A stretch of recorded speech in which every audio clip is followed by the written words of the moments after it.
that to People's Exhibit 20A. Okay. Okay, and I'd like to enter that back into evidence just for the record. People's Exhibit 20 is an accurate copy of the P300s that were in effect between the relevant times. I'm entering that as Exhibit 20 so that it corresponds with the stipulation.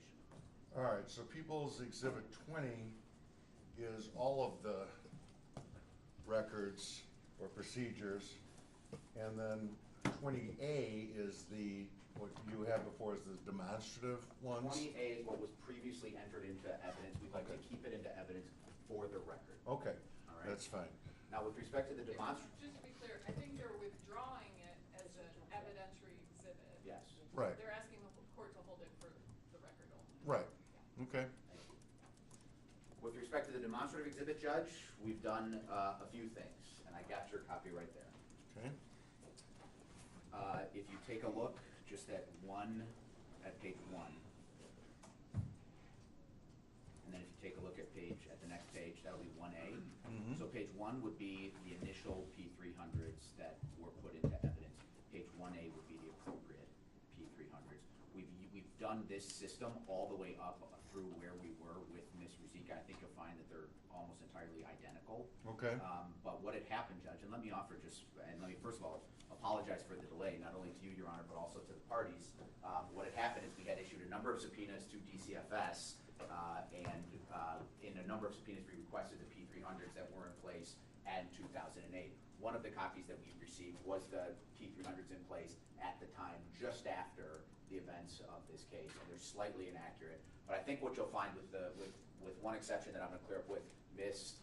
Ruzicka, all the highlighted language that we went through yesterday is contained in the P300s that were in effect at the time of the events in question. Okay, so are we going back with that witness first this afternoon then? Yes, Judge. Okay. We all ready then, defense? We are. We are, Judge. Okay, very good. So let's resume with her testimony.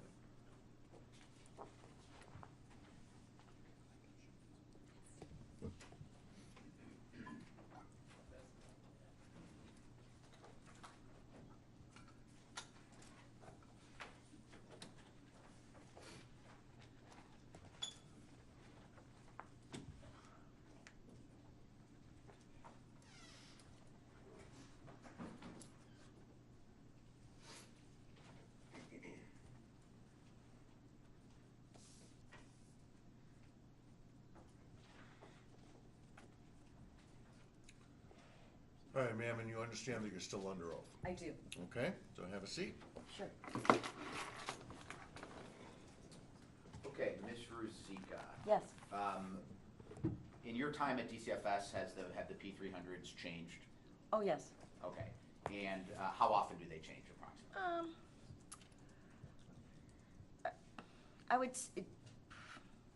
I know they changed in 2015, they changed in 2019. So probably that's probably the shortest. And when they change, are there huge substantive changes to them, or are they mostly additions, smaller refinements? They're mainly additions, as well as if there's changes that are ongoing, you'll get like a transmittal, you know, about minor changes or wording or something like that. Okay, open up your binder if you would. Sure. Now, if you look at page 1, that's section 300.10 from the P300s, Exhibit 20A. Exhibit 1A are the proper P300s that were in effect in 2018, as you can see, October 9th, 2015. Correct. Do you see any substantive difference in No. those two sections, 1A? No. Okay. Please go with me to page 2 and 3.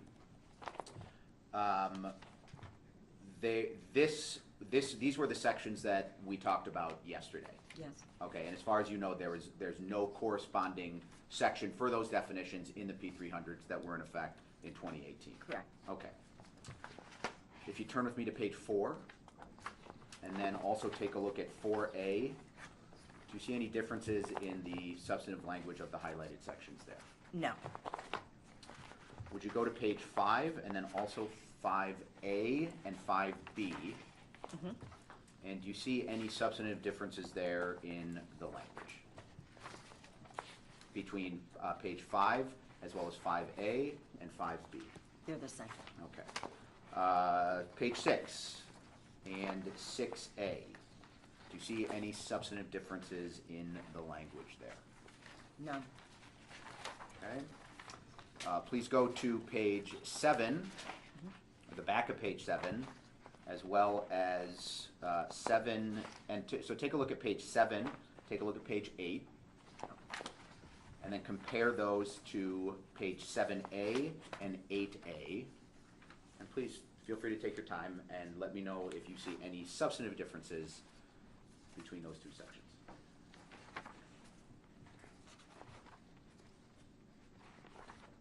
No. Okay. Page 9 and 9A, do you see any substantive differences between the highlighted language in those two sections? No. Page 10 and 10A, do you see any substantive differences between the highlighted section on those two pages? No. Okay. Pages 11 and 11A, do you see any substantive differences between the language on those two pages that are highlighted?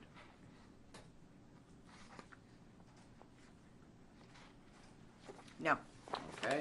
Pages 12 and 12A, do you see any substantive differences between the language on page 12 as well as 12A? No. Okay.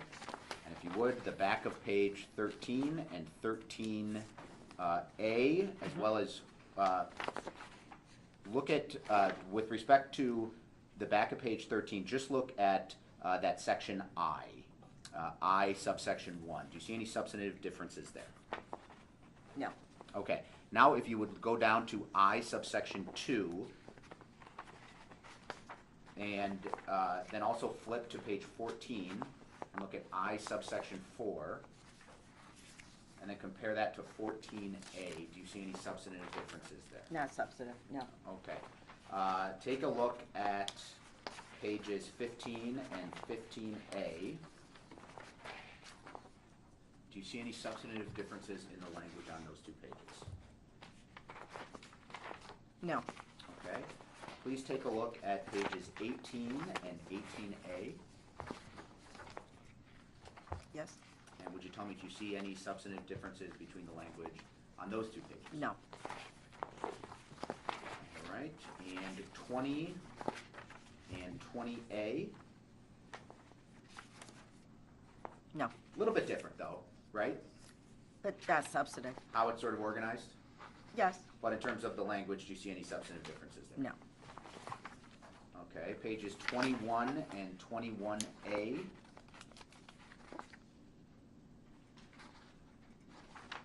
Any substantive differences that you see between the highlighted language on those two pages? No. Okay. Pages 22. Wait. Pages 22 and 22A. Any substantive differences between the language that you see there? No. Okay. Back of page 23 and 23A. Any substantive difference in the language there? No. Okay. Page 24 and 24A. Any substantive differences in the language there? No. Okay. All right.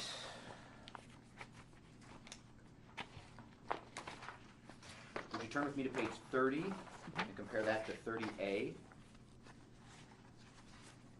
Do you see any substantive differences in the language there? No. Okay. Would you go to 31 and 31A?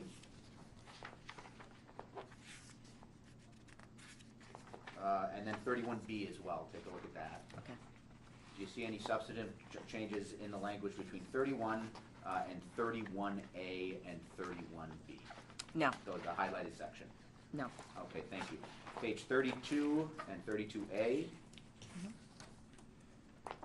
Do you note any substantive changes between the highlighted language of those two sections? No. Okay. 33 and 33A. Do you notice any substantive differences between the highlighted language in on those two pages?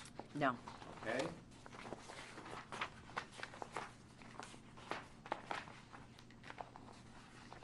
All right, and now we are on page 40.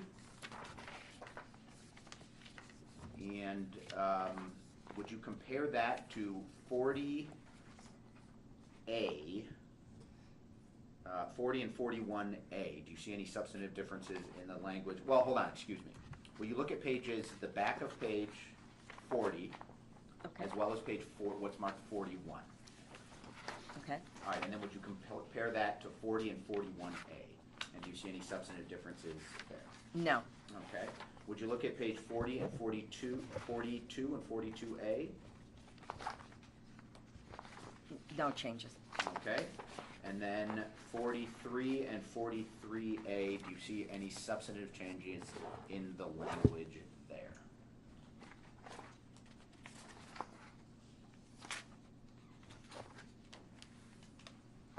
No. Okay, Carol, that should bring us back to where we were when we left off yesterday, and thank you for your patience this morning. Okay, I am on P300s, 300.50, page 14, subsection I. And I'm going to read the highlighted section, and then we can talk about it. Excuse me, I'm sorry, where are you? I'm on page 44. 44, okay. Okay. Alleged perpetrator in police custody. Interviews of subjects in police custody should be conducted in conjunction with law enforcement through a multidisciplinary team approach. Was Cunningham in custody at the time that she was interviewed by Defendant Acosta? She was. Okay, was this section complied with? No. Now, at some point, this Chad Reese fellow shows up. Is that fair to say? That's correct. All right, and prior to AJ being allowed to go home with his mother and Chad Reese, any indication that Mr. Reese was questioned about his knowledge of the incident or family? Mr. Reese was not interviewed. Okay, any indication that the defendant did any kind of background search on Mr. Reese? No. How He did, did how When did you say the defendant, excuse me, Defendant Acosta? Okay. Pardon me, Judge. How did Defendant Acosta know that Reese wasn't Nowicki or Friend? There was no way of knowing. Okay, how did Defendant Acosta know that it was safe to go home with Reese? There's no way to know. Okay, could you please flip with me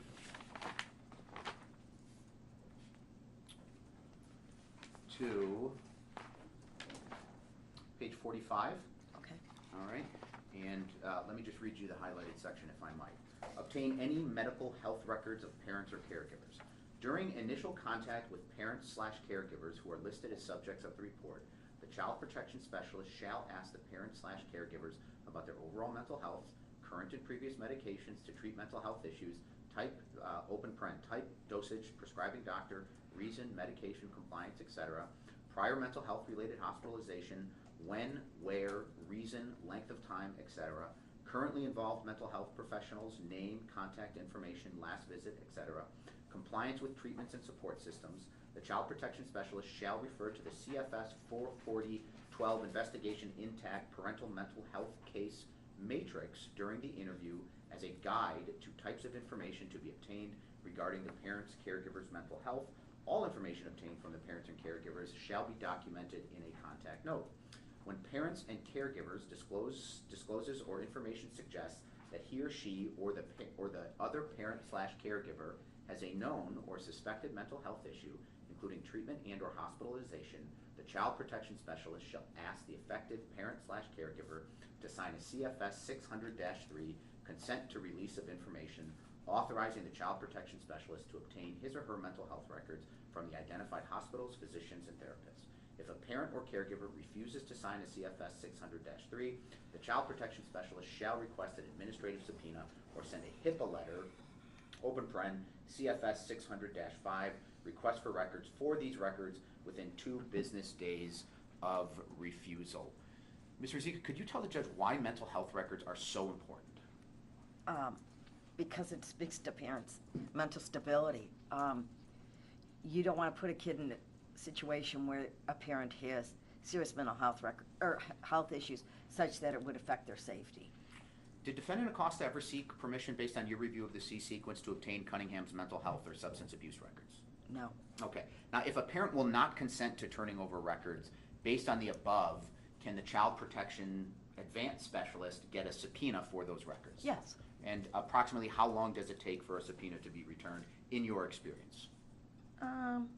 Could be a number of days. Okay. Now, based on your review of the C sequence, was there any effort made at any kind to investigate the mental health or the substance abuse histories of Friend or Nowicki? No. Okay.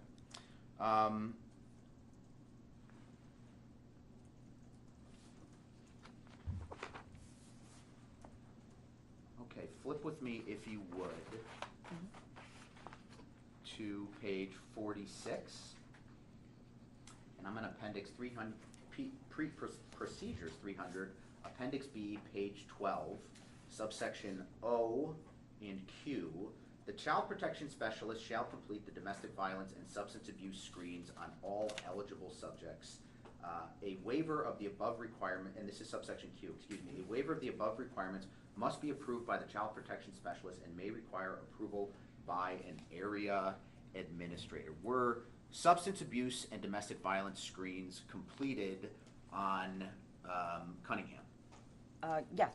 Okay, and it talks about in subsection O, all eligible subjects. Who are eligible subjects? In this particular case, it would be Mr. Nowicki and Mr. Freund. They're listed on the report. Okay, if you would turn with me to page 47, and then through 48, what is this? This is a short summary of the substance abuse information that was created by Mr. Acosta. Okay, and if you look at the date screen, what is the date? The date is December 19th, 2018. Well, if you go to the section participants included, it talks about, well, strike that. If you go up to the substance abuse summary, it talks about an approved date. Yes. And what was that date? Excuse me, I'm sorry, when I misspoke. That's December 19th, 2018. Sorry. Okay, and then it says participants included, and then it says date screened. Yep. What was the date screened? The 18th, December 18th, 2018. Okay. Sorry. Now, if you go down, it says, it says non-related criminal charges on leads. You see where it says that? At the bottom, yes. And then there's an answer no. Yes. Who would have answered that no? That would come from Ms. Cunningham. Okay. Well, And, excuse me, it also would come from your leads itself. I mean, okay, so the fact that there's a no there, what does that tell you about whether or not Cunningham's lead sheets were ever reviewed? it would imply that they were not. Okay. Flip with me to page, the back of page 47, and that's date stamped 179. And it says medical/mental health history. And you see there's like a series of questions? Correct. All right, so what is this section? Who is answering?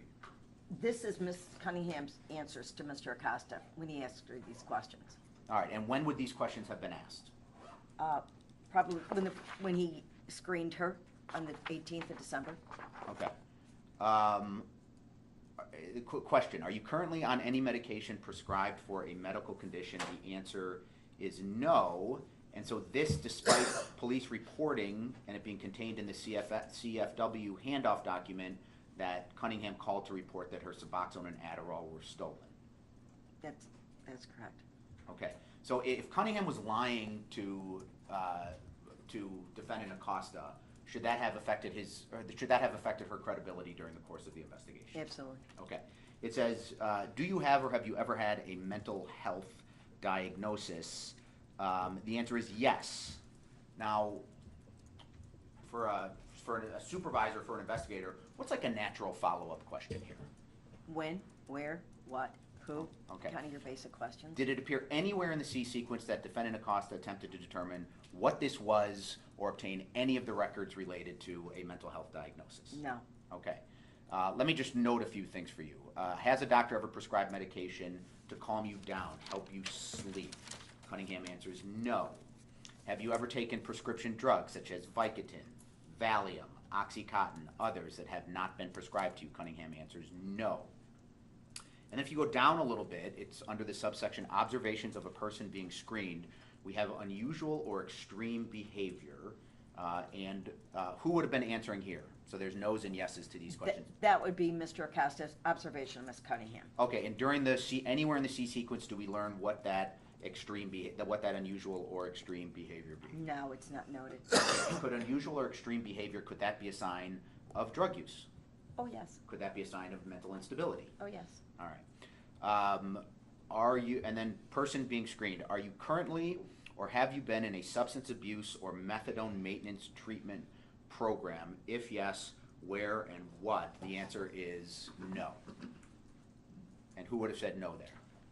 Miss Cunningham. Okay. And this again, despite the fact that she reported her Suboxone was missing.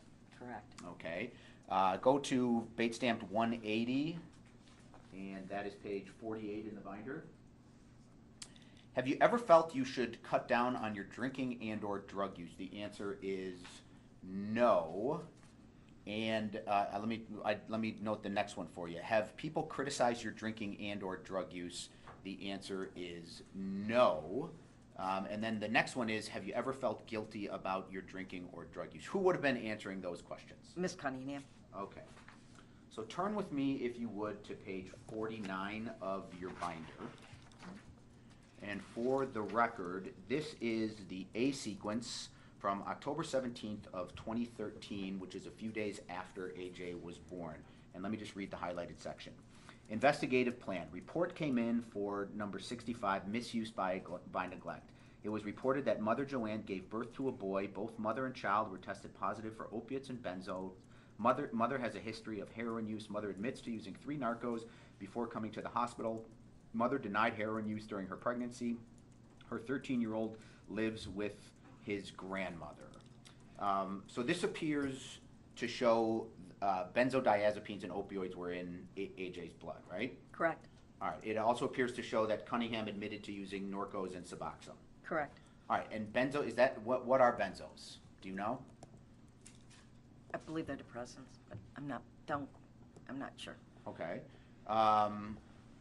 Okay, well, let's say benzos are drugs to calm you down, and she answers on 179 that she's never had drugs to calm her down. Should that have affected her credibility? Yes. Turn with me, please, to page 50. And this is the B sequence, March of 2018. This is Cunningham after she showed up at Gottlieb Memorial Hospital. For the record, and again, I'm on page 50. Reporter states that Joanne was in the ER after being found asleep. And excuse me, Judge, let me also identify for the record that this is Exhibit 23, which has previously been entered into evidence. And I neglected to say that the prior document that we looked at, which was the A sequence, was Exhibit 22, and I apologize, Your Honor. Thank you, but I also have pages 47 and 48, People's Exhibit 24.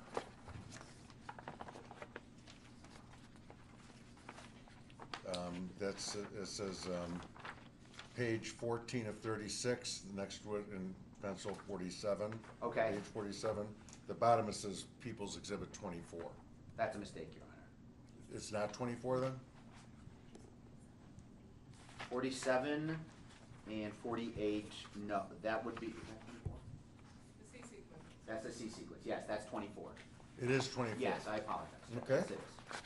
And so then I have page 49 in pencil, Exhibit 22. Yes, Judge. And then I have page 50 in pen, 23. 23, correct, Judge. Okay. Thank you, that's correct. And we are on page 50. Reporter states that Joanne was first in the ER after being found asleep in her car. Joanne had fresh track marks up and down her arm, on her feet and neck. Joanne still had a hospital band on from 31818 from West Suburban Hospital. Joanne refused a urine test and said that someone must have put something in her drink. Joanne denies drug use. So it appears from the B sequence that she would have been lying to the hospital staff about denying drug use. Correct. Okay.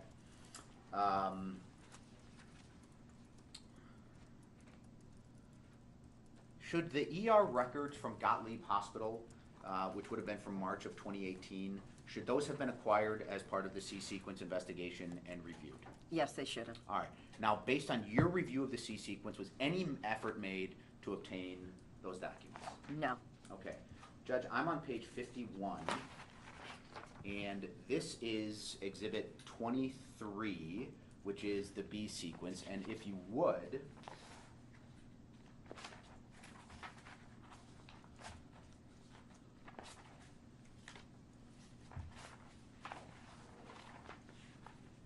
Okay. If you would turn back to the back of page 47 as well, and just keep a thumb in there. So this is from, so page 52, that would be from the B sequence where she was going through the substance abuse screen, correct? Excuse me, say that again. I'm Page sorry. 51, exhibit 23, this would be the B sequence where she's going through the substance abuse screen. Correct. Okay, and she's asked, are you currently or have you been in a substance abuse or methadone maintenance treatment program? If yes, where and what year? And it says, yes, mother has been prescribed Suboxone in the past. Mother is currently taking the Suboxone. But then if you go back to the back of page 47, Cunningham's asked the same question and she says no. Right? That is correct. Okay, and then go flip back to 51 with me. Okay. Have you ever felt you should cut down on your drinking and or drug use? And then if you go to page 48 of the C sequence, she's asked the same question, and she says yes in the B sequence, which would have been in March of 2018. In December of 18, she says no. That's correct. Okay. Have people ever criticized your drinking and or drug use? She says yes. If you go back to page 48 of the C sequence, have people ever criticized your drinking or drug use? She says no. That's correct. And have you ever felt guilty about your drinking or drug use? This is page 51 I'm referring to. She says yes. And then if you flip back to page 48, have you ever felt guilty about your drinking or drug use? She says no. That's correct. Okay. And the B sequence would have been available to both of the defendants at the time that they were investigating the C sequence. Yes. Okay, and the fact that she's giving different answers to these questions, should that have affected Cunningham's credibility? Yes, it should have been a red flag.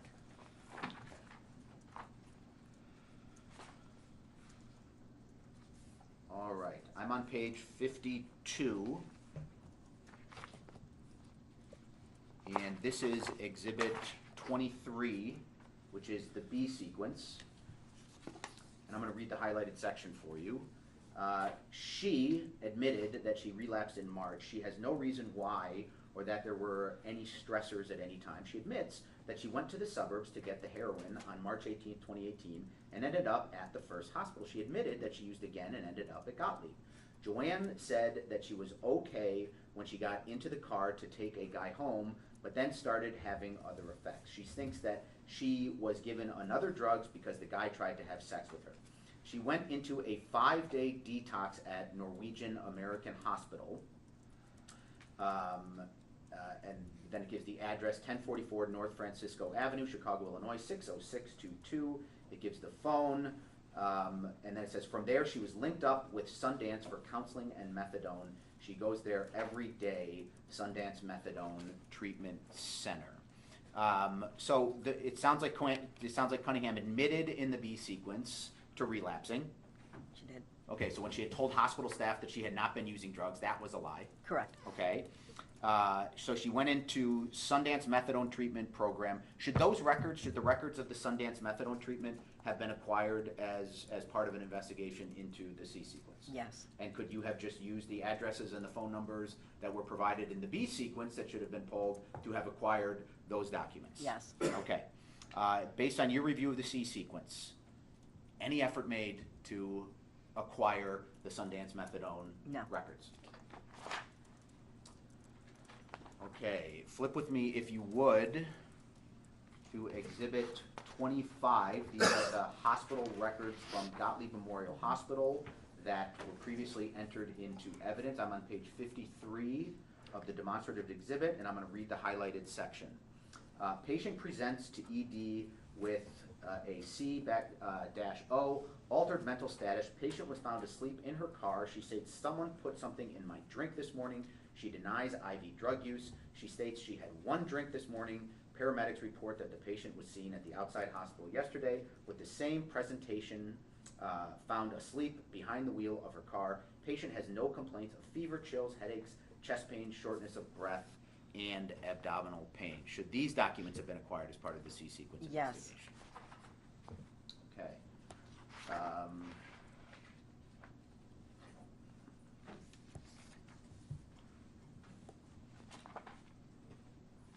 Okay. Okay, flip with me, let's skip a page here. Flip with me to page 55. Okay. This is also Exhibit 25, the Gottlieb Hospital records. And let me read the highlighted part to you. Patient's husband came to ED asking for patient's purse and keys. According to him, he brought their kids with them about age 3 and 4. Both kids' clothes were inside out, and according to ED staff, they had not called him dad and were guarded in his presence. Per staff, the MAPE child had some odd bruising on head and face. When SW, which I presume stands for social worker, Yes. went to the waiting room to watch children while the husband went into the patient's room, they were no longer in the waiting room. Patient's husband did not receive patient's belongings, reports living in the Crystal Lake, and would not leave or take phone number in order to contact or be contacted about the patient. Should these hospital records, so we already talked about how these hospital, but considering these hospital records, this is the same Andrew Freund that defendant Acosta sent AJ home with on December 18th, 2018 from the hospital. That is correct.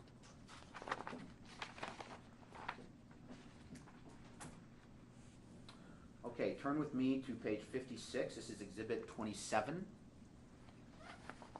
which has previously been entered into evidence. These are the Sundance medical records from the methadone clinic. And it says, patient is a 35-year-old Caucasian female in a committed relationship of 6 months with 3 children, 2 of whom live with patient. Patient's pregnancy test was negative.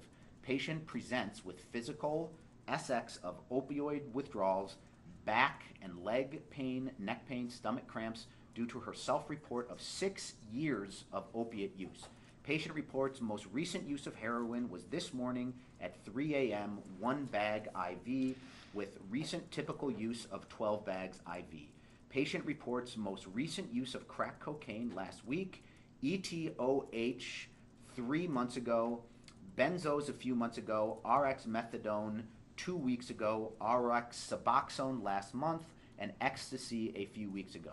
Patient denies any past, present medical conditions exist, though describes her health as poor due to addiction. Patient reports anxiety as ongoing emotion/psych issues and denies any other past or present concerns. Should these records have been acquired as part of the C-sequence investigation? They should have, yes. Okay, and just looking at this, how long did Cunningham say that she had been using heroin? 6 years. Okay, so that would have gone back to 2012. Correct. All right. This relevant to the C-sequence investigation? Yes. Okay. Okay, Exhibit 27, Sundance methadone records, previously been entered into evidence. This is a note in the medical records from, looks like June 29th of 2018, talking about Cunningham.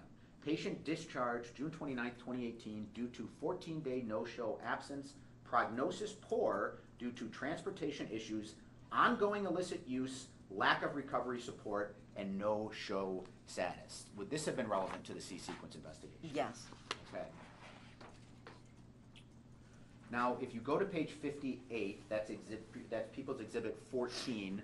We've previously entered this into evidence, and I've already read this. This is the Chicago Police report where Cunningham was at Mount Sinai record. Correct. But I just want to ask you about it, just have it in front of you Sure. so you can refer to it. So we talked about the lead sheet showing that Cunningham was arrested in Chicago in July of 2018 for battery.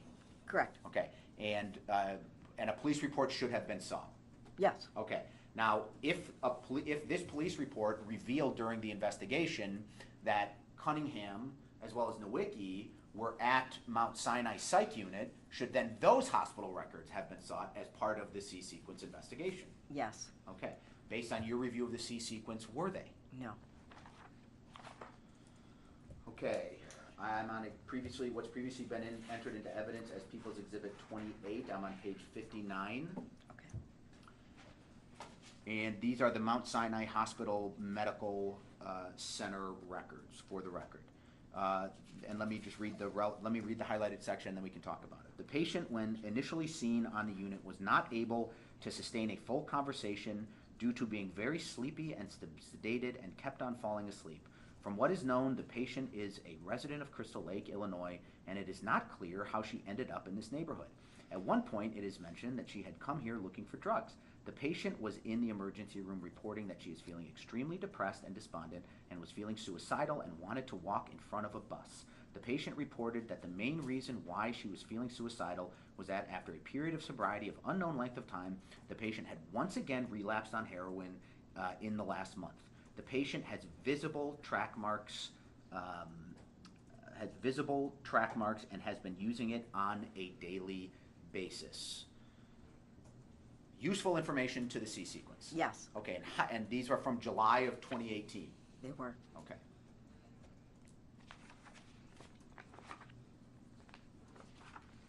And when Cunningham answered on her substance abuse record, and when she answered no to ever having felt guilty about your drug use, you think somebody that wants to kill themselves because they can't stop using heroin has ever felt guilty about their drug use? Yeah. All right. Would you please turn with me to page 60?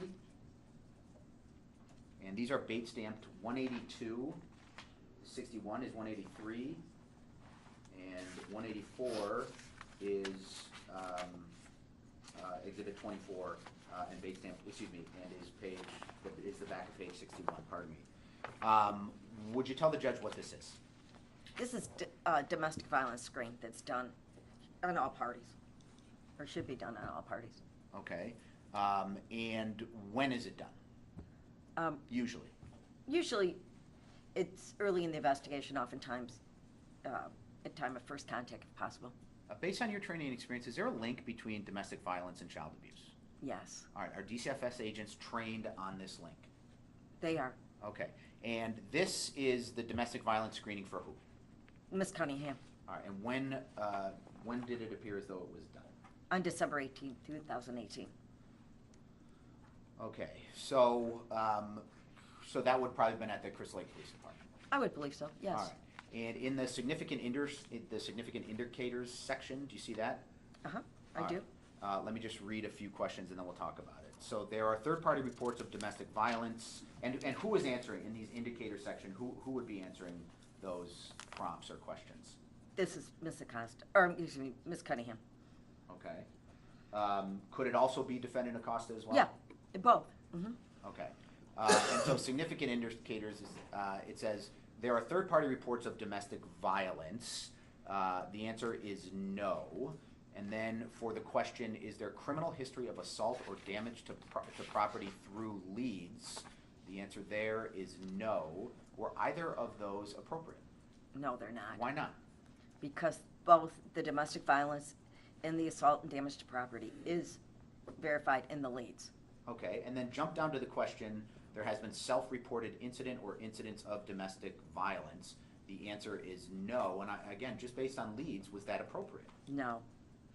All right. For the question, there have been physical injuries to an adult. Acosta states no. Was this appropriate? No, Why not? because there were injuries noted in the police reports and in the leads. Okay, and at the time that this was answered no, had any police reports been acquired? No, All right. Had anybody spoken with Friend? no, Had anybody spoken with Nowicki? no. Okay. If you don't know the answer to one of these questions, do you have to mark it one way or the other? No, you can hold off in doing that. Okay. For the question, one partner seems to control anything, everything. Looks like Defendant Acosta answers no. Based on your review of the C sequence, was there any inquiry made into who controls what at 94 Dole Avenue? No, there was no inquiry. Okay. For the question, one partner uses the children to control what the other partner says, does, thinks. The answer is no. Based on your review of the C sequence, had any investigation at any point been done into whether the children are being exploited by this? No, excuse it me, wasn't. like this. No, it wasn't explored. Okay. On bait stamped 183, for the question, there has been prior or there is current police involvement for domestic violence. The answer is no. Was that appropriate? No, Okay. For the question, there is a past order of protection. Defendant Acosta answers no. Was that appropriate? no, Why not? because Her mother had previously gotten order of protection against her. Okay, but is that something that he should have sort of sniffed out, and if so, how? Well, if he'd requested police reports and looked back through the record, as well as he should have asked Ms. Cunningham these things. Okay. Okay. All right, and then there's a verbal indicator section that's on 183, page 61. And again, if other records such as police reports would indicate that strike that, the verbal indicator section, who would have been answering those prompts or those questions? That would be Ms. Cunningham. All right, and if information that is either known or later gathered shows that she's not being truthful with these answers, is that something that should affect her credibility? Oh, yes. Okay, and please go with me to back of page 61. And it says, if you look at, for Andrew Freund, it said reason not screened, subject not confirmed. What do you make of that? It doesn't make sense to me. Okay, was Andrew, so this should have been screened for the domestic violence screening, right? Yes. Okay, was defendant Friend eligible for the screening? Yes. Did the information in the C sequence indicate that he lived at 94 Dole Avenue? It did. All right, and then jump down to Daniel Nowicki, it said reason not screened, and then it says not applicable. Well, let me ask you, under the P300, was he eligible for screening? Yes. Should he have been screened? Yes. Okay, I am on page 62 of Exhibit 24, which is, I'm in the demonstrative Exhibit 24, I'm on page 62 of the demonstrative exhibit, People's Exhibit 24, and do you recognize this? I do. Okay, and just tell the judge what this is. This is a contact note. This is documentation, or a note that entered by Mr. Acosta relative to his interview with AJ on December 18th, 2018 at 10:35. It says the community, its location's the community, and then the first line says it. All right, well, I'm just going to read it into the record and then Sure. we can talk a little bit more about Okay. it. Worker at CPLD. Worker was allowed to interview Andrew Friend alone. He initially appeared generally healthy and well cared for with no obvious signs of abuse or neglect. He stated that last night he and Parker were watching Polar Express on the couch. Lucy, their boxer, was on the couch with them.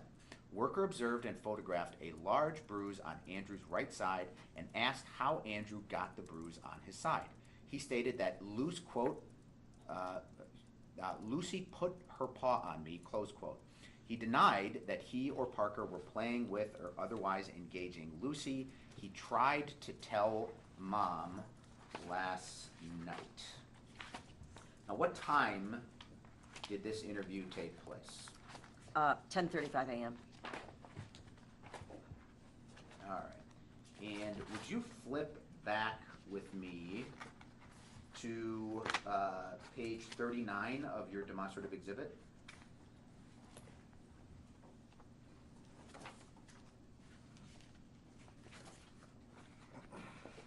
Okay, and what time was Cunningham interviewed? It would appear at the same time. So this contact note, who would it have been created by? Defendant Acosta? Yes. All right. What's your opinion of the quality and descriptiveness and thoroughness of this interview? The one with AJ? Yeah. He doesn't explore anything with the child. It's very, in my opinion, superficial. He's not utilizing any of his clinical skills or investigative skills. All right. Go to page 63 of your binder. This is Exhibit 24. This is part of the C sequence. It's a picture of AJ's injuries. Based on your experience, does this look like these injuries were caused by a dog, quote, putting his paw on a child? No. Okay. Based on your training and experience, is it uncommon for abused children to attempt to protect their parents during the course of an investigation? No, it is common. Okay. And based on the discrepancy between the injuries and the statement of cause in this case, how should that have affected Defendant Acosta's questioning of AJ?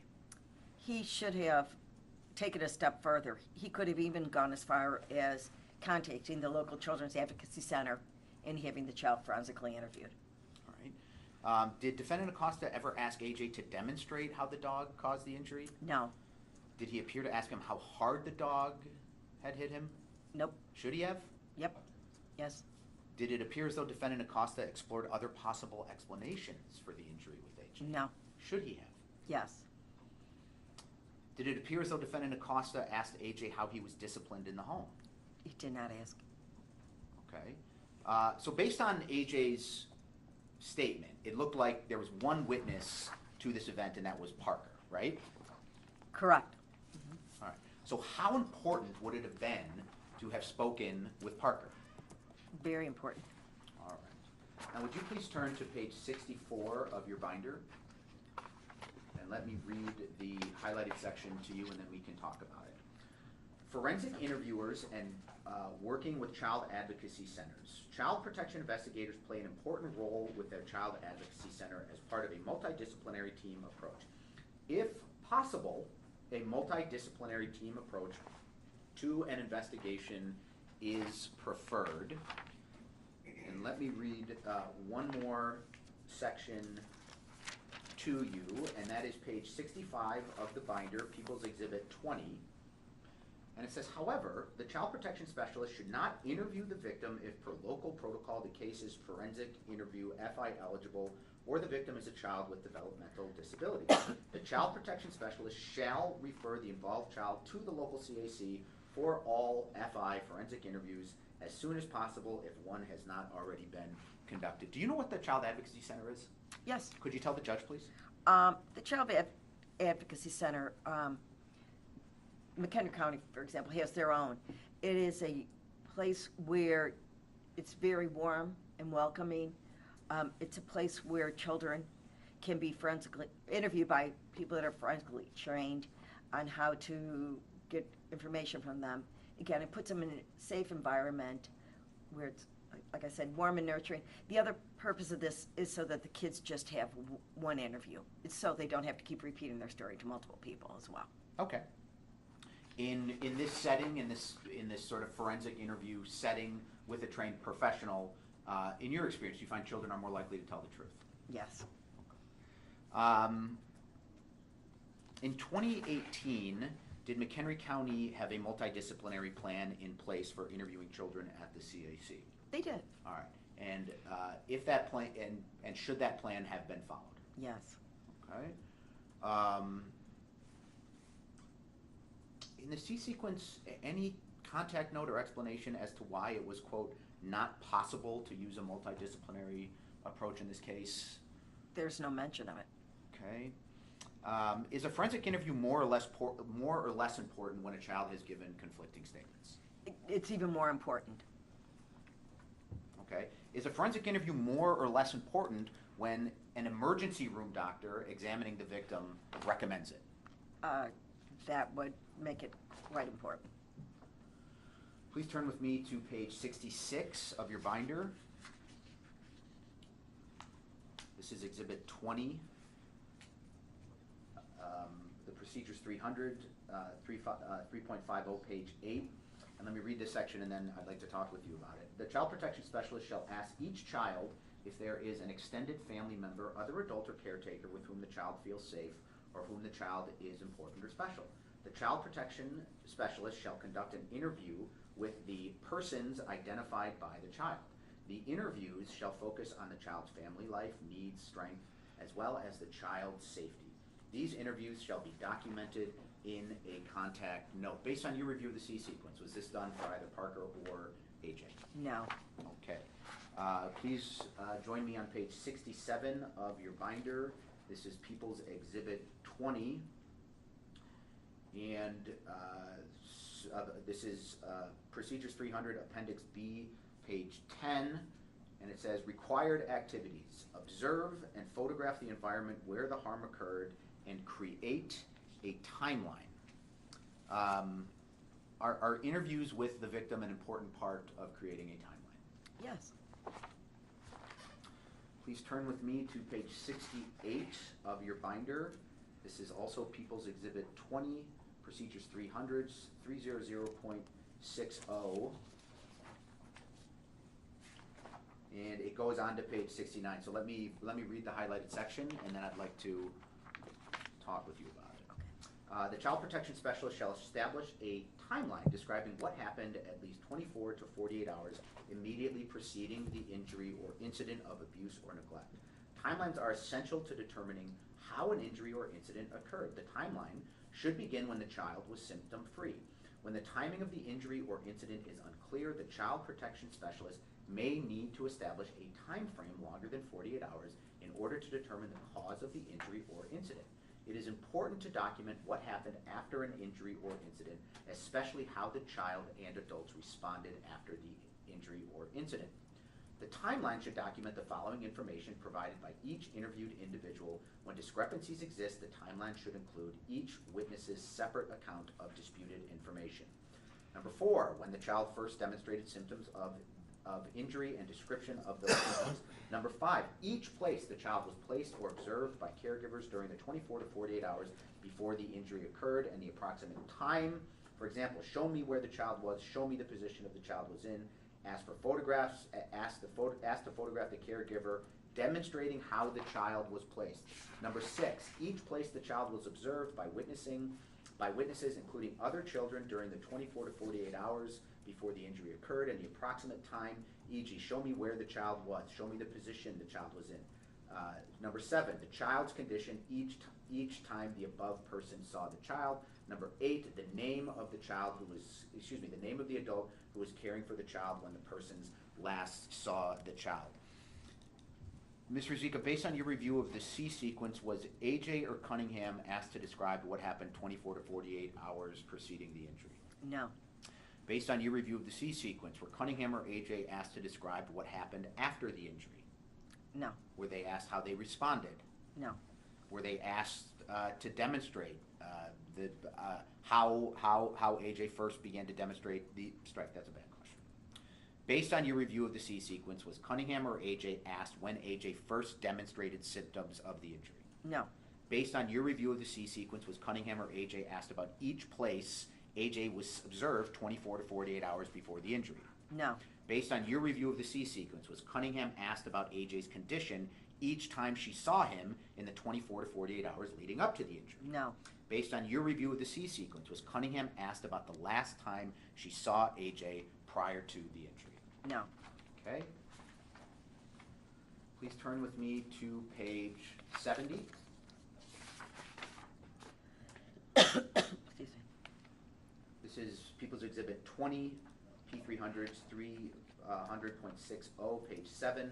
The Child Protection Specialist should also determine and document when and to who did the child first complain or show signs of the injury, the presence or absence of objects, surfaces, furniture described by the child or that may have caused an injury. The Child Protection Specialist should note the size, color, texture, hard/soft surfaces, etc., of objects that may have caused the injury.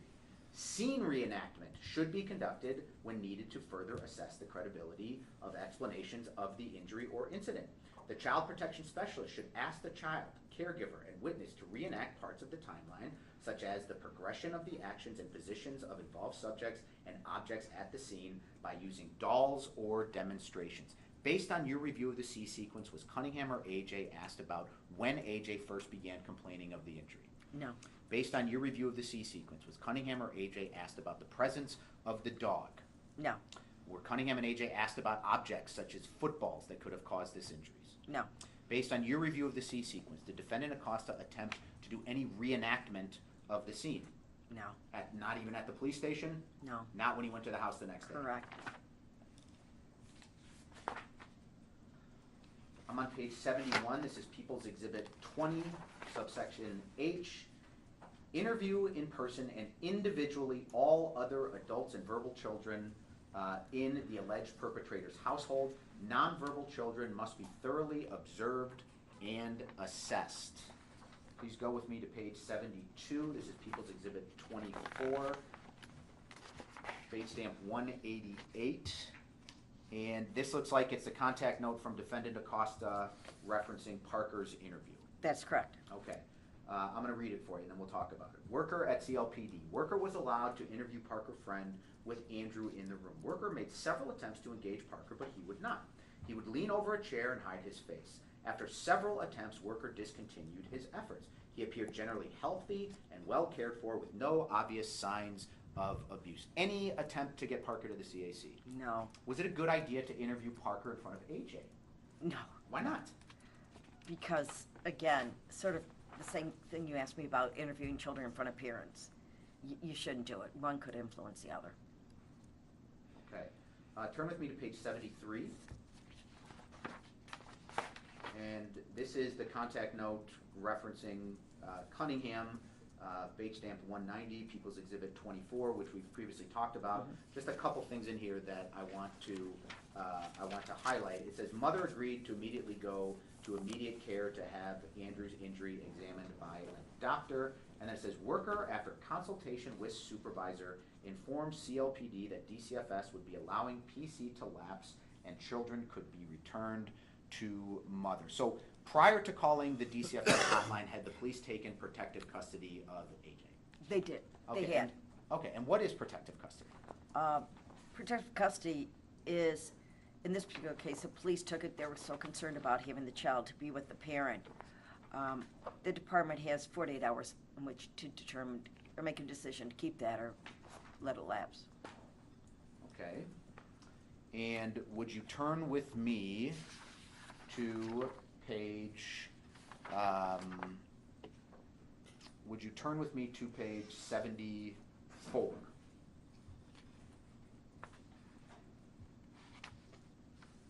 Okay, and what are we looking at? And then 74 and then the back of page 74. Could you just take a look at that? Okay. What are we looking at?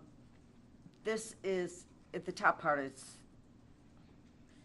the rationale for one of the allegations why, I know which one it is by the narrative, but for unfounding the environmental neglect. Then it goes down, it says who the non-involved parties are and what their relationships are. Then it goes further down to incident information, and then it reflects the protective custody with the date and time. Okay, and then do you see it says PC consult date / time? That's under protective custody. If you go down, PC consult date and time. I unfortunately didn't have the chance to highlight that one. Do you see what I'm talking about? It says 8:30 a.m. So if you go to the protective custody subheading, you Yes. go child name, PC date time, outcome date time, legal outcome completed by PC taker, and then under. Oh, I'm sorry. Yes, I do see it now. Okay, I'm what, sorry. what does that mean? It says the PC consult date was December 18th at 8:30 a.m. What does that mean?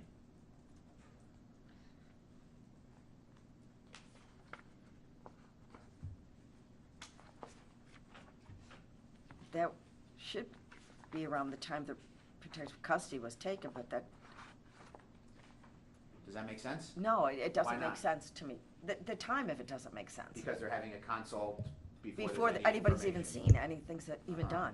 done. PC, and then we go all the way down to the bottom of 74, you see PC consult supervisor, it says none. What does that mean? It would reflect that there was no consultation. with the Okay, supervisor. and then go to page 173, it says PC consult date time, again, it says 8:30, right? Correct. All right. So who, I'm gonna read a couple sections to you, and then, I was hoping we could talk about it, Okay. okay? This is page 75 of the binder. It says, who may take protective custody? Authorized department staff, law enforcement, and treating physicians are empowered to take temporary protective custody under the authority of the Abused and Neglected Reporting Act.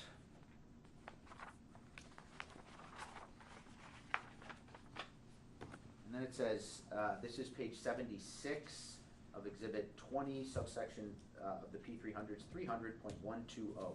Protective custody must be taken when any one or combination of the following circumstances exists unless ruled out with supervisory approval. One is immediately dangerous situations And if you go down to subsection 3, it says a caregiver or member of the household exhibits violent behavior and a non-offending caregiver has failed to protect the child. And then number 4, premeditated harm inflicted on the child. Okay, so prior to letting, so if protective custody is lapsed and then DCFS takes over an investigation as well as that protective custody, do they have the responsibility to make a determination on whether or not, on what they should do with protective custody? Does that question make any sense? So a police officer has taken protective custody and then transferred the child to DCFS. Correct, okay. Do they have responsibility for making the protective custody decision? DCFS does at that point. Okay, and should they be guided by the sections that we just read? Yes, it doesn't really matter if the police did it or the department did it. Okay.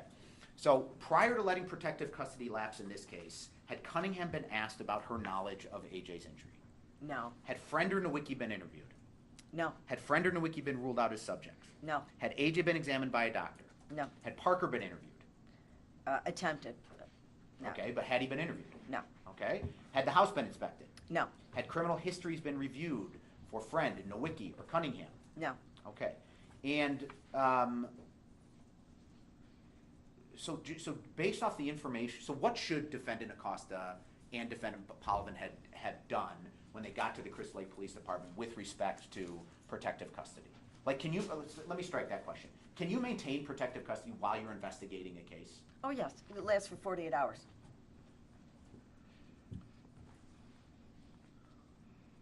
Would the case for protective custody here have only gotten stronger after the medical exam by Dr. Channon? Yes, Okay.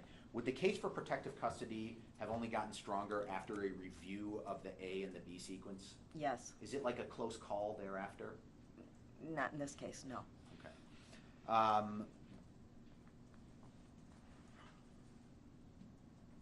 So if protective custody had been maintained, like, that would have created some work for the defendants, right? Yes, Like, tell me about that. if protective custody was maintained, it would mean that you'd have to move pretty quick on some tasks, such as interviewing all parties, trying to obtain records, even if you couldn't get them, at least trying to at that point. Finding a safe place for the child to be, or children to be at that time. That probably involves a lot of paperwork. It does, as well as consulting with the state's attorney's office. Yes, So who's responsible for the kid while protective custody is maintained? the department. Okay, but would it be the child protection specialist? Initially, it typically was, but oftentimes when a child came into protective custody, everybody helped out. Many team members, colleagues, everybody would kind of pitch in.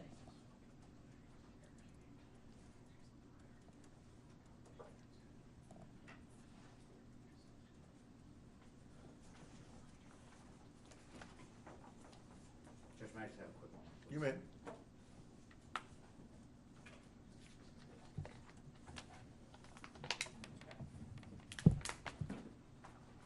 Judge, let the record reflect that I'm holding People's Exhibit 32. Okay. May I approach, Judge? You may. Thank you. All right, now, this is a text message exchange between Defendant Acosta and Defendant Polovin. Defendant Acosta's text message is at 11:30, and he sends a picture of the injury that's included in the C sequence, and he says, "Kid said big dog put his paw on me. I take that to mean a scratch." And then at 11:35, he gets a reply from Defendant Polovin saying, "That looks nasty, but if that's what the kid says." Is that an adequate supervisory consult with respect to protective custody? No.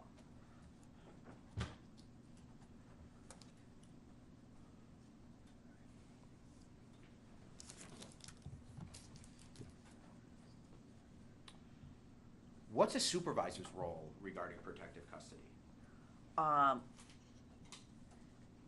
Well, in a case like this, at the time that the case was assigned, the report came in saying the child wasn't, protective custody of the police. So the supervisor would know that from the beginning and guide his supervision or their supervision in that way. What the supervisor or the investigator should be consulting with the supervisor throughout the case. And again, any decisions that were to be made to either keep the protective custody or to let lapse should have been, the supervisor should have been consulted. Okay, so was Defendant Pollivan's approval required under the P300 to let protective Yes, it custody would be. lapse? Okay. And is it Defendant Pollivan's job to like trust investigators and just sort of endorse their decisions? Like, is that what a supervisor is supposed to do? At some level, you have to trust your staff, but as a supervisor, it's your responsibility to question and to make sure that all the information is being obtained. Okay, so prior to letting protective custody lapse, like, should you have all relevant, if you're the supervisor, should you know all relevant information? Absolutely. All right. And prior to letting protective custody lapse, should a supervisory note be created? It should. Based on your review of the C sequence, was that done in this case? No, there's nothing. Could Defendant Pollivan have stopped the lapse of protective custody in this case? Yes, it's a critical decision that ultimately is made by a supervisor. Okay. I'm on page 78, Exhibit 20. Subsection A, a placing worker. This is section 315.45. You know what, I'm going to skip this. And let's jump to page 79 of the demonstrative exhibit, People's 20.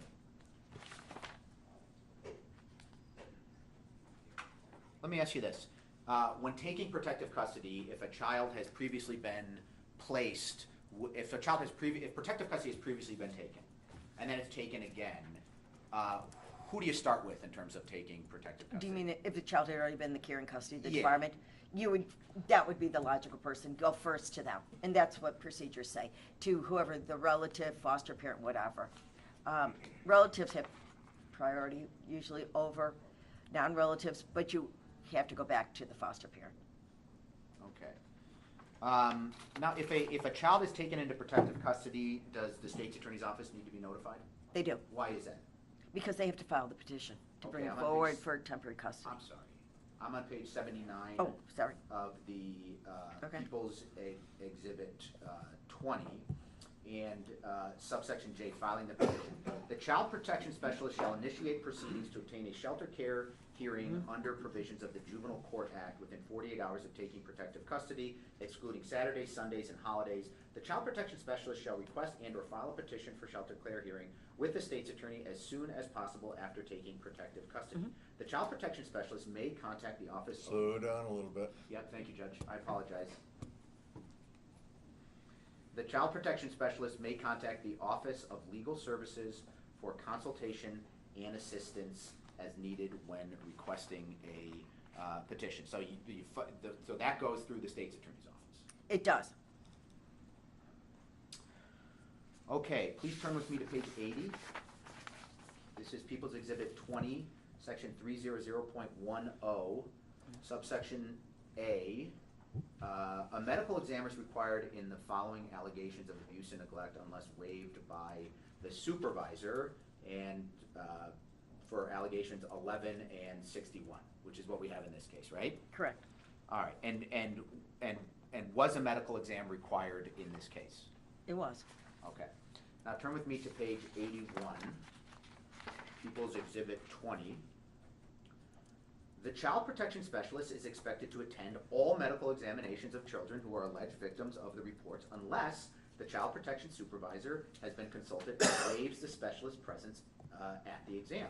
If after supervisory consultation, arrangements are made for the parent to obtain the medical examination and the child protection specialist does not attend, the child protection specialist shall convene a conference with the medical provider within 24 hours to discuss the outcomes of the examination.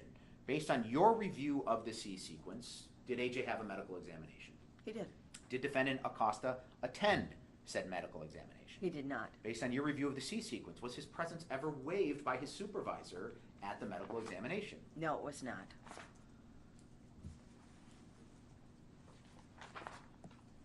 Okay, and I am on, I'm gonna, this is concerns page 82 and 83 of the demonstrative exhibit. This is Appendix B.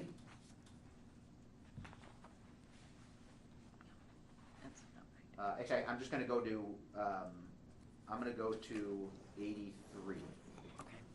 of Appendix B. Just skip down. And it says, obtain the child's medical records of his or her current treatment, diagnosis, and past relevant treatment. Mhm. And then let me go to page 84. This is P300's 300.50, People's Exhibit 20. It talks about medical reports. And it says, the child protection specialist shall obtain a copy of all medical reports related to the investigation and the alleged injuries/harm. If medical provider fails to provide requested documents, an administrative subpoena should be issued. If a medical provider fails to comply with an administrative subpoena, the child protection specialist shall immediately notify the DCFS Office of Legal Services to pursue enforcement of the subpoena. Based on your review of the C sequence, was AJ's medical records from December 18th, 2018 ever acquired? No. This is Exhibit 29, previously entered into evidence. I'm on page 85 of the binder. These are AJ's medical records from December 18th, 2018. And the highlighted section says that patient's mom states that she told them she doesn't know how it happened and was reported PD called DCFS. If Cunningham later says something about a football or a dog having caused the injury, would that have been inconsistent with what we have here in the medical records? It would. Should that affect Cunningham's credibility in this case? Yes. Okay. Please go with me to page 86 of the binder. This is People's Exhibit 24. And this is a contact note authored by, well, you tell me, this is a contact note authored by who? This is Mr. Costa's interview note with Dr. Shannon. Okay, and I'm going to read you the relevant part. Spoke with ER physician Dr. Shannon. She stated she could not specifically state how the injury was caused because she's not a forensic specialist or a child abuse specialist. She stated it could have been a dog or a belt or a football. She was concerned because when she interviewed AJ Andrew alone, he stated that maybe someone hit me with a belt, maybe mommy didn't mean to hurt me. Did Defendant Acosta indicate whether or not Dr. Shannon was able to offer an opinion on the cause of the injury? No, she states just the opposite. Okay, so is it fair to say that Dr. Shannon was unable or unwilling to offer an opinion? Yes. Okay. Anything in the contact note about Dr. Channing urging the defendant to have AJ forensically interviewed? Oh, it states right there in the note that she said to him, she's not a forensic specialist or a child abuse specialist. Okay. Anything in the contact note about her urging the defendant to have AJ examined by a medical professional that specializes in child abuse? Yes, that is what she's suggesting. All right. Let me ask you this. Anything in the contact note about Dr. Channing telling Defendant Acosta that she did not believe it was safe for AJ to go home with Cunningham? She was concerned. Okay, but does it say that she didn't think it was safe for her to go home with him?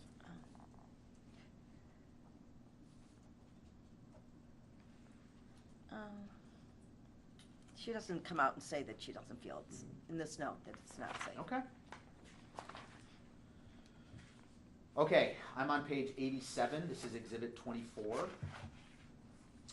This is part of the C sequence. And this is the document entitled Written Confirmation of Suspected Child Abuse and Neglect. And what is this form? What is this form? This is a form that medical personnel are asked to fill out after they examine a child and have a concern about some type of abuse or neglect. This is, again, filled out afterwards, and generally, in this particular case, looks like it was filled out by a nurse, which sometimes it is, who is present, and then it's forwarded on to the investigator. It becomes part of the investigative file. All right, and it says patient presented with a large bruise to the right hip. Patient initially stated to this RN that his dog injured her with her paw. Then patient told the doctor that his mom didn't mean to hurt him and that he was hit with a belt that caused the injury to his hip area. Would this information have been accessible to the defendants during the course of the investigation? Yes. And how would they have had access to this information? This is forwarded to them from the hospital. Okay, and if you go just to pages 88 and the back of 88, could you tell the judge what this is? Can I go back on what this form from the hospital? Some hospitals sent them to the Child Abuse and Neglect Hotline, and then they would send them back to the field office. Okay, thank you for clarifying that. All right, now we're on pages 88 and 89.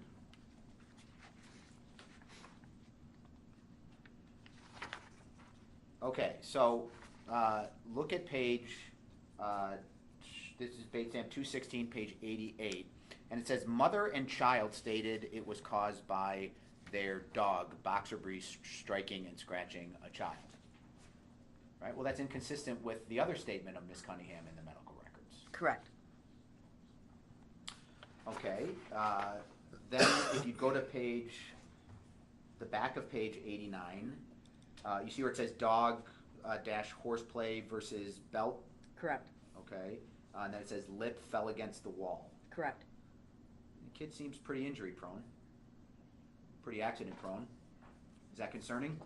Yes, it would be. Was the lip injury, based on your review of the C sequence, was the lip injury investigated or the plausibility of that explanation at all considered as part of the C sequence? The liver injury wasn't explored at all. Okay, and then could you go, and then it says, you see the section where it says, please note if any of the following risk factors are present, and what's checked is changing explanation of the story as well as unwitnessed injury. Yes. Okay, and then keep going down, and what also is checked is bruises on non-prominent areas. Why is that important? Because certain areas on a child are less concerning, such as if a child has, a bruise on their shin, Yeah. and it's a toddler, something like that. But it's concerning when there's parts of your body that are not prone to bruise. There usually have to be areas where they've been inflicted. Okay, and it also says multiple injuries. Why is that? Why is that a sign or a risk factor for child abuse? Just that, because it's multiple injuries. Okay, turn with me, if you would, to pages 89 and 90. Mm-hmm. Okay, and I'm going to read you the highlighted section. It's Multidisciplinary Pediatric Education and Evaluation Consortium, open paren, MPEEC, close paren, and then if you go to page 90, it talks about areas served, northern region, counties of Winnebago, Boone, Lee, Ogle, Joe Davies, Whiteside, Carroll, Kendall, McHenry, Lake, DeKalb, Kane, Stevenson, Will, and it says this program provides medical advocacy for children, DCFS and non-DCFS, ages 0 through 17 who are alleged victims of sexual or physical abuse and or neglect. Referrals are accepted from law enforcement, DCFS, primary care providers, ER providers, and child advocacy centers. Okay. So, what is merit? It's basically a second opinion. Generally it's a medical exam. What usually happened was you would forward all the documentation that you'd obtained so they could review the record, and then they would oftentimes examine the child as well. Okay. And it talks about, and then go to page 91. Mm-hmm. Okay, it says obtaining second medical opinions. Mm-hmm. This is, I'm sorry, page 91, People's Exhibit 20, P300s, 300.100. A second medical opinion is required when the treating physicians are unable or unwilling to offer an opinion regarding the cause of the injury. In view of Dr. Shannon's statements to Defendant Acosta, and based on your review of the C sequence, was the defendant required to get a second medical opinion in this case? Yes. Okay. And it talks about a second medical opinion being required, correct? That is correct. Based on your review of the C sequence, did Defendant Acosta do this? No. Did Defendant Polovin make sure that he did it? No. All right, is merit commonly used by the McHenry office for second medical opinions? Yes. Okay, please go to page 92, People's Exhibit 20. If a child has alleged to have external marks injuries, the child protection specialist shall complete a CANTS 2A, suspected injury non-sheet infant, or CANTS 2B, suspected injury sheet child. Photographs of a child's injuries may also be taken and used to support the descriptive documentation contained on the CANTS 2A or 2B. Photographs may never be used as a substitute for completing the CANTS 2A or the CANTS 2B. What is a CANTS 2? A body chart. Okay, and what like, can you be more specific? What do you mean by body chart? It literally is a picture of a body, Okay, and you would mark on there. okay. And can then mark as well as then describe. All right. And based on your review of the C sequence, did defendant Acosta do a CANTS 2? No. I'm sorry? No. Okay. Please flip with me to page 92. Well, no, excuse me, we were just there. All right, please flip with me to page 93. What is this? This is a contact note again, created by Mr. Acosta, reflecting that he had contact at the home environment and with Mr. Freund on December 19th, 2018 at 11:10 a.m. Okay. And I'm just going to read you to it, and then we can talk about it. Unannounced visit to friend's home. Father Andrew Freund home with Andrew and Parker, who both appeared generally healthy and well cared for. Worker observed the home. Living room and dining room were somewhat cluttered with clothes and toys. Kitchen appeared clean. No rotting or moldy food within reach of the children. Floor, while it had missing tiles, did not feel unsteady. Ceiling did not appear to have falling pieces. Temperature in the home was cool but tolerable. Bedrooms did not appear to have been picked up and were organized. Worker did sense a sight odor of a dog but did not observe any feces or urine in plain sight in the living areas.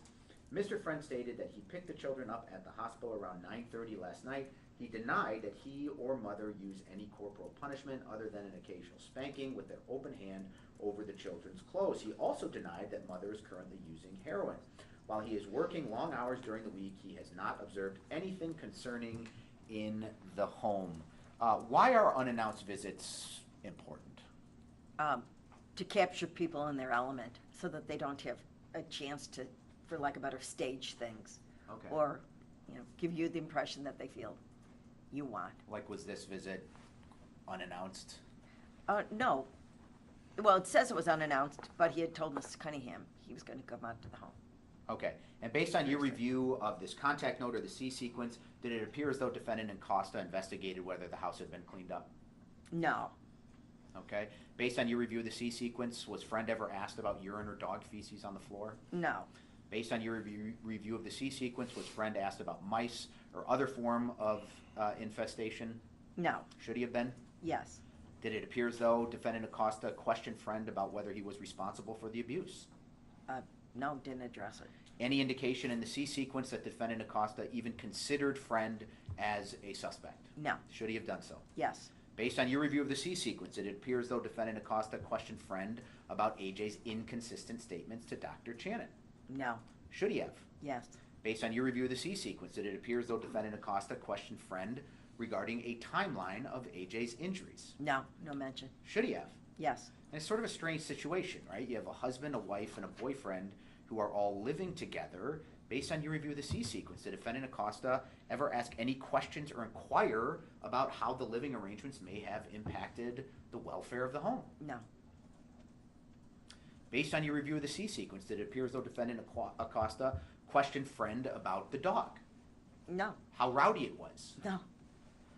Based on your review of the C sequence, it appears as though defendant Acosta sought to interact with the dog. There's no mention of the dog. Did he, any mention of him observing the dog interacting with AJ or Parker? No. All right. Now, was Cunningham present when, was Cunningham present when defendant Acosta went to the house? I don't believe she was. Okay. Based on your review of the C sequence, any attempt to re-interview Cunningham about the statements of Dr. Channon? No. All right. Any attempt to re-interview AJ about the statements to Dr. Channing? No. Any other checkups on the house? No. Other than this? No. All right.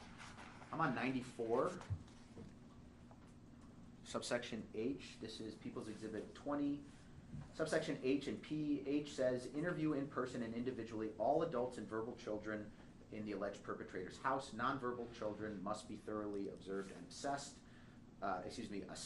Subsection P, interview the DCFS or private agency worker if the family has an open service case or a service case that was closed. Let's start with Section H.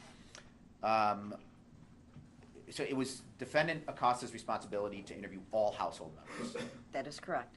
Nowicki, was he interviewed? He was not. Based on your review of the C sequence, was there any effort to find Nowicki? No. Based on your review of the C sequence, could Nowicki be ruled out as a suspect? No. All right, let's go to subsection P. In addition to reviewing the reports from prior sequences or the reports of abuse, defendant Acosta was also required to interview prior investigators of these reports, right? Correct. Okay. And based on your review of the C sequence, did defendant Acosta ever interview the prior investigator or service worker of the A sequence involving AJ being born with heroin and benzos in his system? No. Okay. Who was the supervisor on the A sequence? Mr. Polovin. Okay, turn with me to page 95. What is this? This is, again, another contact note documenting an in-person conversation Mr. Acosta had with Kathy Gold. Kathy Gold had been the investigator of the B sequence report. Okay. Okay, so here's what it says. Spoke with CPI. She confirmed details of prior unfounded report. Mother was found asleep in a car, but the children were safe at home with their father. Mother entered treatment soon after the incident. Okay, so this is defendant Acosta talking with Kathy Gold, who had done the B sequence in March of 2018. That is correct. Okay, and that's the extent of the contact note. Yes, that is. Okay, turn with me to page 96. Okay, this is Exhibit 23. This is the B sequence. Reporter states that Joanne was in the ER after being found asleep in her car. Joanne had fresh track marks up and down her arm, on her feet and neck. Joanne still had a hospital band on from 3/18/18 from West Suburban Hospital. Joanne refused a urine test and said that someone must have put something in her drink. Joanne denies drug use. Reporter states that what is more concerning is that Joanne's husband came to the hospital with the two children to collect Joanne's keys and purse. The children both had their clothing on inside out and they were very dirty. Now the contact note says that AJ was safe at, so if you turn back, it says that AJ was safe at home with their father. Does that appear to be true by a review of the B sequence? No.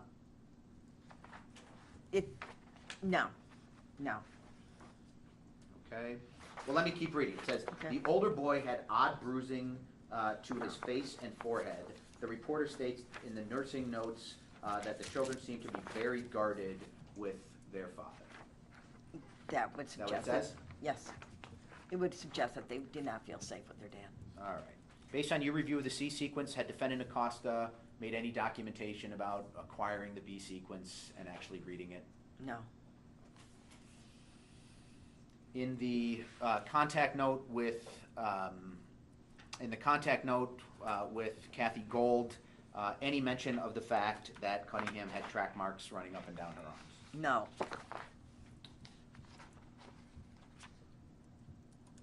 Okay. Now this is Exhibit 23. This is the B sequence. Okay. And let me read this to you and then we can talk about it. So this is Kathy Gold writing this contact note. Narrative reporter states Joanne is going through a divorce and abusing prescription drugs, and her foster son is being neglected. Reporter states Joanne fails to get up with Kyle in the morning. His brother wakes up for school and he dresses himself. Neighbors have been complaining that Kyle has always been at the bus stop 30 minutes before the bus. A couple weeks ago, it was raining very hard and Kyle was outside in the rain. Reporter states Joanne drives her son to school but makes Kyle stand at the bus stop. Reporter is also concerned because Joanne has been out and does not get home until 1 a.m. or after, and the kids are home alone. And then it talks about another sequence report that is unfounded involving Joanne's summer camp. And it says, per reporter, Joanne is mentally and emotionally abusive to Austin. Austin has been staying with reporter for the past month and a half. Joanne has been diagnosed with bipolar disorder and her behavior is very erratic. Joanne abuses prescription drugs and cocaine. Joanne has taken Austin with her to Wisconsin to purchase Vicodin from someone's house. Andrew is also abusing Oxycontin and cocaine. Andrew is always visibly shaking, and reporter believes it is due to drug abuse. Last night, Joanne was trying to get Austin to come back home with her, and Austin did not want to go. Joanne threatened suicide if Austin would not return. The police were called, and Joanne left without Austin, but threatened to come back on Wednesday and forced Austin to go with her. The residence where Joanne resides is IFF is filthy. Austin sleeps in the basement, and his bedroom is a dumping ground for animals in the home. There are 6 cats and 2 dogs in the home. There is always animal feces and urine throughout the home, and it is very bad in Austin's room. Joanne has a foster child that was removed from the home due to the conditions of the residence and Joanne's issues. What are those two things? What's being described here? There's a lot being described. Yeah, but like this, it's like this, the numbers. It says 20 at the top. It says 2021688A, Joanne's summer camp, 6/7/2012, unfounded. What is that? These are 2 prior unfounded reports on Miss Cunningham. Okay, so in addition to the A sequence involving AJ, the B sequence involving AJ, and now the C sequence, these are 2 other DCFS reports against Cunningham. Correct. Okay, for different children. Correct. Okay, and these were described in the B sequence. They were. Okay, should those reports have been acquired as part of the C sequence investigation? Yes, or at least attempted, yes. Okay, let's go to page 98.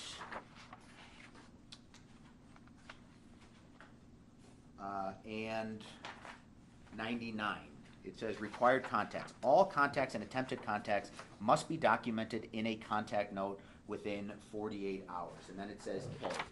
Notify state's attorney verbally and in writing within 24 hours of receipt of report. What's the purpose of notifying the state's attorney's office of the receipt of a report? For possible court intervention. Okay, and based on your review of the C sequence, was this done? No. Okay, please go with me to page 100, People's Exhibit 20. And it says, for all investigations where law enforcement is involved, a conference with a child protection staff, DCFS legal if appropriate, the state's attorney, and law enforcement shall be convened to discuss the recommended finding. The child protection specialist shall document the discussion of this conference in a contact note. Based on your review of the C sequence, was this done? No. Okay, and it's supposed to be done for all investigations where law enforcement is involved. Correct.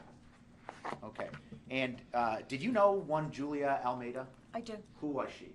She was the juvenile state's attorney here in Kender County, housed here. Okay, and was she the sort of the juvenile state's attorney in December of 2018? She was. Okay, and how responsive to DCFS was she when asked for help in terms of filing a petition? She was very responsive. Pretty much any time of the day. She gave out her personal cell number so that she could always be reached. She was very much on top of it. Okay, let's go to page 101. The child protection specialist shall complete the child endangerment risk assessment protocol, SARAP, via a CFS 1441 safety determination form in accordance with procedures 300 Appendix G, Child Endangerment Risk Assessment Protocol, SARAP. Completed SARAP forms and agreements shall be documented in the contact note and retained in the investigative file. So what's a SARAP? What's a Child Endangerment Risk Assessment? We call it a CRAP. CRAP, excuse me. That's okay. It's just that. It's a safety assessment. It's done on all cases in the beginning, and it's actually throughout the life of the case. It should be done. It's investigators assessing safety, gaining more information, continuing to assess safety. Okay. And the child endangerment risk assessment protocol is used within the larger protocols, excuse me, I'm on page 102. Okay. People's Exhibit 24. And this is Appendix A of the Procedures 315. Mhm.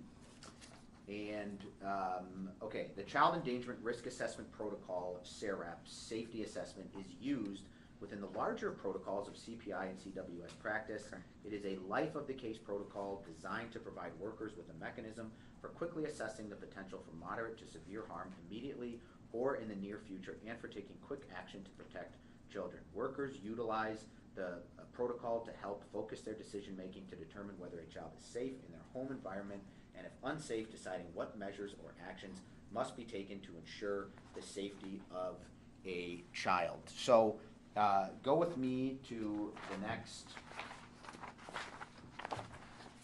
174, 175, 176. And that is, and this is pages 103,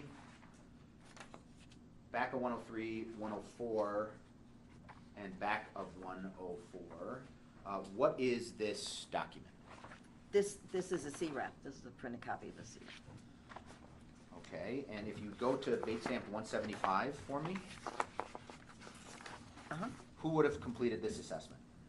Mr. Pollman. And when Or, would- no, I'm sorry, Mr. Acosta. I'm sorry. Mr. Costa, okay. And when would it have been done? When does it look like it was done? Usually, they're done, supposed to be done within 24 hours. Okay, so go to number 1. It says a caregiver, paramour, a member of the household whose behavior is or has been violent and out of control. The answer is no. Okay, so on December 19th, 24 hours into the investigation, we've come to the conclusion that no one has acted violent or out of control. That's what this reflects. Is that appropriate? No. Okay, go to number 3. A caregiver, paramour, a member of the household who has a documented history of perpetrating child abuse / neglect, or any person for whom there is a reasonable cause to believe that he, she previously abused or neglected a child. The severity of that maltreatment, coupled with the caregiver's failure to protect, suggests that the child's safety may be an urgent and immediate concern. The answer is no. Based on your review of the C sequence, was this appropriate at this time? No. Okay.